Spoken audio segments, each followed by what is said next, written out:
빌립보 교회 안에 문제가 생겼어요. 그리고 그 문제를 바울이 추적해 들어가면서 너희들은 손할례당이지만 우리는 할례당이다. 우리가 진짜 이스라엘인이다. 이렇게 강하게 역설하면서 빌립보 교회 안에 있는 화합되지 않고 분열되어 있고 서로 증오하고 미워하는 문제들을 봉합해 가는 과정, 이 과정 중에서 오늘 말씀을 읽게 된 겁니다. 여러분은 자랑거리가 무엇이 있어요? 인간적으로 자랑할 거리들이 많이들 있지요. 그죠? 나는 성품이 좋다. 나는 잘생겼다. 또 나는 노래를 잘한다. 나는 발이 예쁘게 생겼다. 뭐 여러 가지 인간적인 자랑들을 가지고 있을 거예요. 나는 좋은 대학을 나왔습니다. 나에게는 뭐 운동을 잘하는 탤런트가 있습니다. 여러 자랑할 것이 많은데요. 이 교회 안에서 이게 자랑을 하다 보면 자칫 화합하고 협력하는 일들이 깨어질 우려가 참 많습니다. 내가 가진 것이 귀하고 내가 가진 것이 선하더라도 그 자랑이 결국 다른 사람에게 시기와 질투심을 일으키게 되면 어려워집니다. 바울은 빌립보 교회 안에 우리는 할례를 받았다. 우리는 태어나면서부터 유대 땅에서 태어나서 우리는 유대인이다. 이런 인간적인 조건, 자랑들로 말미암아서 빌립보 교회가 여러 어려움을 겪는다고 파악을 했습니다. 그리고 오늘 본문에서 그러나 나도 육체를 신뢰할 만하니 만일 누구든지 다른 이가 육체를 신뢰할 것이 있는 줄로 생각하면 나는 더욱 그러하리니 세상적으로 육체적으로 자랑하자면 내가 더 자랑거리가 많다. 막 윽박지르듯이 말을 했어요. 그러면서 읽은 이제 그 뒷부분에 자신이 자랑할 거리들을 쫙 열거를 해요. 나는 8일 만에 할례를 받았다. 이스라엘의 족속이요, 베냐민의 지파요, 히브리인 중에 히브리인이요, 율법으로는 바리새인이요, 이렇게 말합니다. 유대인들 가운데 순수한 사람은 많지 않았습니다. 역사의 부침을 많이 겪었기 때문에 아수르에 의해서 망하고 바벨론에 의해서 남유다가 망하고 포로로 잡혀가고 이런 과정들 속에서 모계를 쫓는 유대인의 전통, 그것으로 인해서 유대인들은 계속해서 있을지 몰라도 많이들 피가 섞였어요. 그런데 순수한 혈통적인 그리스도인은 많지 않은데 바울은 자신이 이스라엘 중에 이스라엘입니다. 그리고 나는 베냐민의 지파다. 베냐민 지파에서 어떤 왕이 나왔죠? 사울 왕이 나왔어요. 이스라엘의 초대 왕이에요. 그러니까 그 자부심이 굉장한 거죠. 이렇게 나는 혈통적으로 순수한 유대인이다. 정통 이스라엘 사람이다. 굉장한 자랑이 될 수 있는 거예요. 혹시 여기 전주희 씨 있지요? 전주희 씨는 이시 조선의 그 조선시대로 얘기하면 왕족이에요. 그죠? 그냥 전주 이시라고 하는 것 때문에 나는 왕족입니다. 왕손입니다. 이런 식으로 자랑할 수 있어요. 그런데 예를 들어서 영친왕의 후손이 우리 교회에 여기 있다고 해봅시다. 그러면 그거 웃기는 얘기잖아. 그죠? 너희들이 정말 내가 할례를 받았다. 그 할례 가지고 너희들이 계속해서 교회를 어렵게 만든다면 내가 자랑거리로 얘기하면 니네들하고는 잽이 안 돼. 나는 왕손이야, 왕손. 근데 내가 너희들한테 언제 자랑했어? 왜 이렇게 그런 걸 쓸데없는 걸 자랑하면서 교회를 어렵게 만드는 거야? 이렇게 부끄럽게 지금 만들고 있는 거예요. 히브리인 중에 히브리인이다 말하고 있어요. 율법으로는 바리새인이다 그럽니다. 히브리인들은 그냥 히브리인 중에 히브리인, 이스라엘 사람들의 그 뿌리를 얘기하고 있는 거거든요. 그 뿌리를 나는 이미 가지고 있고 나는 그 뿌리를 연구하고 나는 그 뿌리에서 시작된 언어를 읽고 그걸 해박하게 해석할 수 있는 사람이다. 당시 예수님 시대에는 히브리 사람들이 히브리어를 잘 안 썼어요.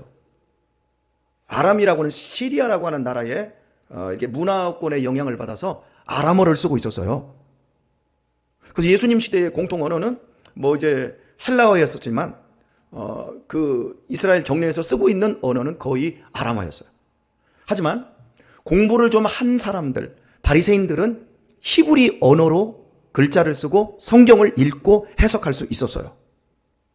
지금 빌립보 교회 안에 들어와 있는 사람들이 자기들이 정통 유대인이다. 그러면서 너희들이 할례를 받지 않은 상태에서 예수를 믿냐? 웃기지 마라. 너희들이 정말 예수님을 믿고 구원 받았다고 한다면 우리처럼 할례도 받아야 되고 우리처럼 유대 교인처럼 바뀌어야 된다라고 얘기를 하고 있는 거예요. 그러니까 바울이 화를 내면서 히브리인 중에 히브리인이라고? 나는 내가 그런 사람이야. 나는 가말리엘 문화에서 최고의 학문적인 교육을 받고 히브리어를 마음대로 쓰고 마음대로 읽고 해석하는 사람이야. 나는 최고의 학벌을 가진 사람이야. 근데 내가 언제 그거 자랑하는 거 봤어? 이런 논리죠. 그리고 열심으로는 교회를 핍박하고 율법의 의로는 흠이 없는 자로라. 예수님을 믿는 사람들을 잡아 죽이는 일에 가장 앞장섰던 인물이 바울이었어요. 스데반을 죽일 때 옷을 맡은 스데반을 죽인 사람의 증인이었어요. 그리고 다메섹에 있는 그리스도인들을 일망타진하기 위해서 열심을 내던 사람이었어요.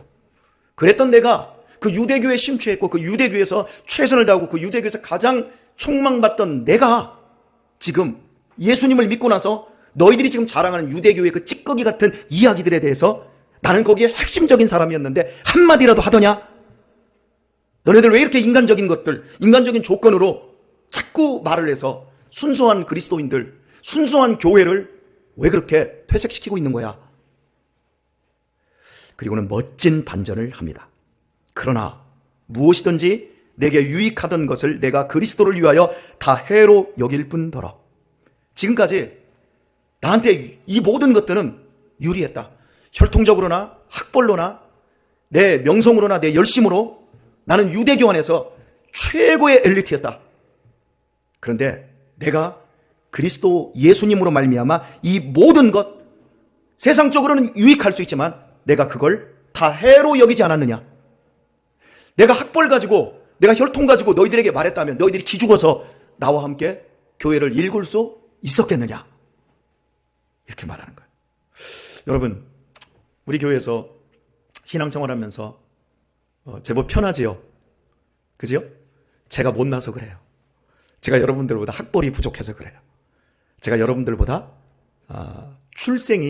출신이 고급스럽지 않아서 그래요.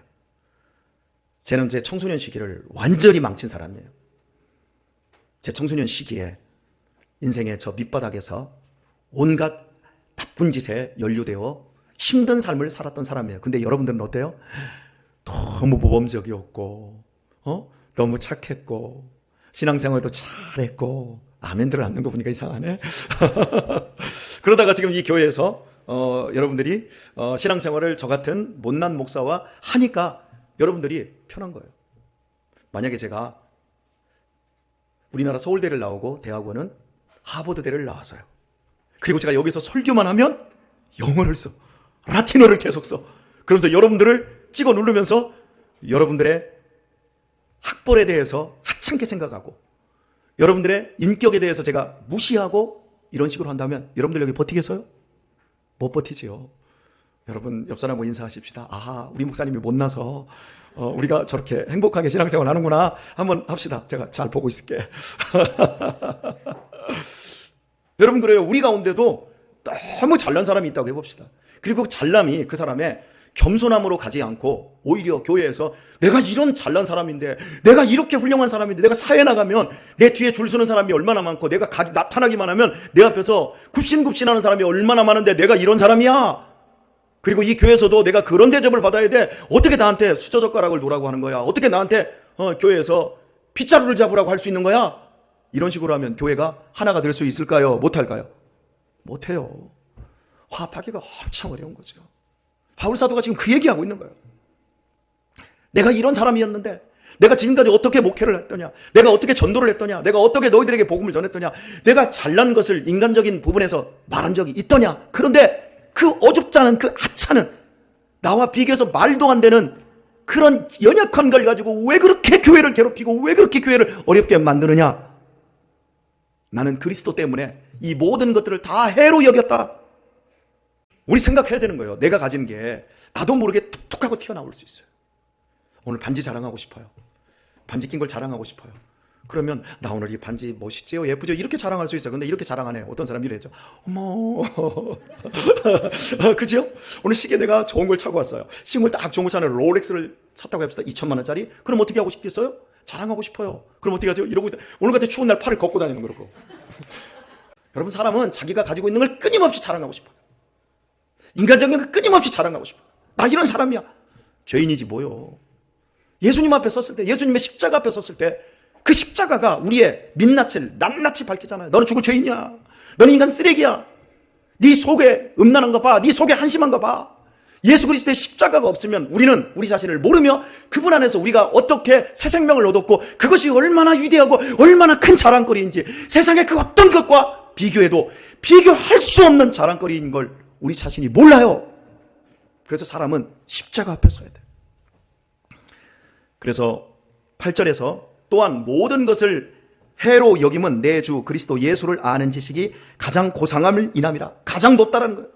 가장 높고 가장 아름다운 지식이 예수 그리스도를 아는 거래요. 그리고 내가 그를 위하여 모든 것을 잃어버리고 배설물로 여김은 그리스도를 얻고. 배설물, 오줌 싸고 뒷강 가고 그런 것처럼 바울이 가지고 있는 그 모든 것들, 바울은 가지고 있어서 버리기라도 했지. 근데 우리는 가져보기라도 했어? 그리고 나서 맨날 우리는 다 버리고 주님 줬는데 버리기는 뭐 버려. 버리지도 하나도 안 했으면서. 로이드 존슨 목사님 같은 경우는요, 왕실 주치의였어요. 다 버리고 사모님도 의사였어요.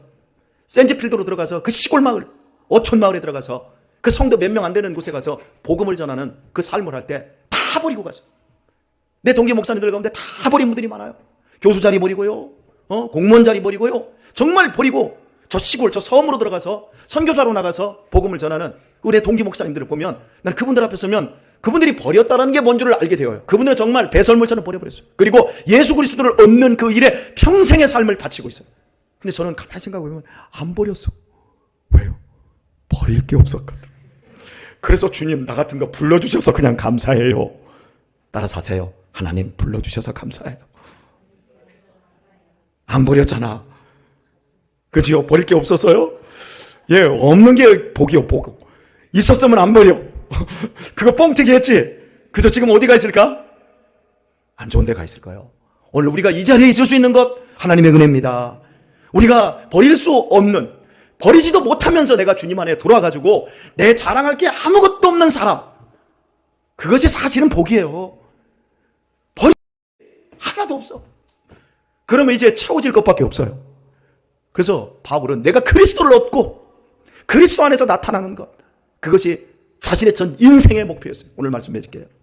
우리 인생에서 최고 자랑거리 예수님. 할렐루야. 우리의 최고의 자랑거리 예수님. 여러분에게 경험되기를 우리 주 예수님의 이름으로 축원합니다.